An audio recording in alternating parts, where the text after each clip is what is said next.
Duond bura mar ODM obago romo mar jood bura magi e alwora mar od bura mamalo. Romo mane ni kod pogruok mar paro ewi tiyo kanyakla kod duond bura mar UDA. Moko kuom jood bura mag ODM okwedo chenro moro amora mar tamo ODM chungo jochung' magi e gwenge ma UDA nie kod mbi e yiero mar higa mar 2027 miluongo ni zoning. E kinde ma jotelo moko mag ODM to thiano ni kweth motelne kod Edwin Sifuna onego wuoge e duond bura mar ODM ka giwacho ni giseloso duond bura margi. Kaka jafwambo marwa mar siasa Chris Owino leronwa, romo makamano nopuodho chenro mar chako twak kod UDA kaachiel gi galamoro mar NDC e giko dwe mar adek higani. Siasa mag kwaro wang' kod pogruok mar paro e kind kweth mar Linda Ground kod Linda Mwananchi mosekwako ODM kuom thuolo mar dwe achiel mokalo kawuono ochopo e romo mar jood bura mag ODM. Okang' mar tend duond burano mar thicho oko moko kuom jokanyo magi masiro lwedo Edwin Sifuna e komitis mag od bura okelo chung' mopogore ka moko sire lwedo to moko bende kwedo okang' makamano kaka yo mar thiro demokrasia. Bura makamano ne ok oyuorie kod Edwin Sifuna, jaod bura ma Embakasi East Babu Owino, jaod bura ma Kitutu Chache Anthony Kibagendi, seneta ma Kisii Richard Onyonka, kaachiel kod jaod bura ma Suba South Karoli Omondi, duto manie kweth mar Linda Mwananchi. Kata kamano, josiasa moko mag Linda Mwananchi kaka Godfrey Ososi kod Caleb Hamisi to ne oyuoro e romo makamano.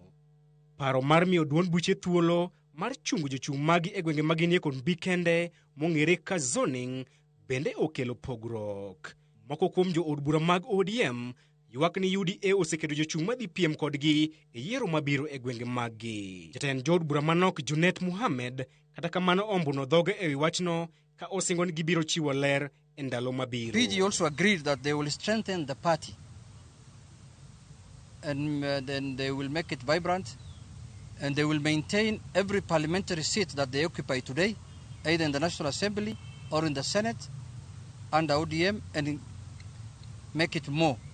We want to increase our numbers in the next general election from what we have today, and we are telling any party that we are associating with, any party in this country that wants to associate with us, our parliamentary numbers are not negotiable.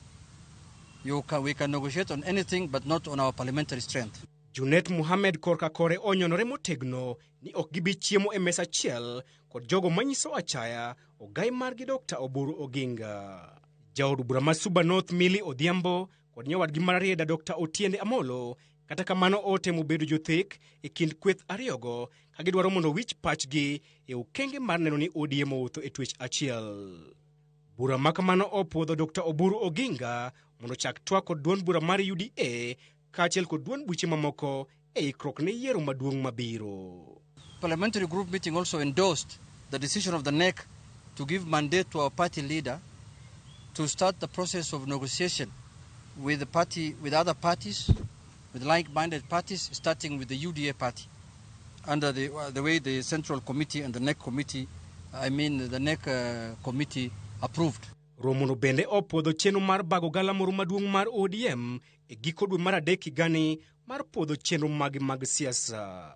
The parliamentary group meeting also endorsed the decision of the NEC to give mandate to our party leader to start the process of negotiation with other parties, with like-minded parties, starting with the UDA party. Parliamentary group also endorsed the decision to have the National Delegates Conference on 27th of March, 27th of this month, and from Friday, the party will communicate and give the 21-day notice that is required in law. Apeni duto krodhi chimo galamoro mar ODM tarik 27 dwe mar adek higani, galamoro madhi siemo yo ma ODM dhiluwo e yiero maduong' mabiro e kindeni manitiere gwero kod kwaro wang' e duond bura mar ODM. Chris Owino, Ramogi TV, Parliament Buildings, Nairobi.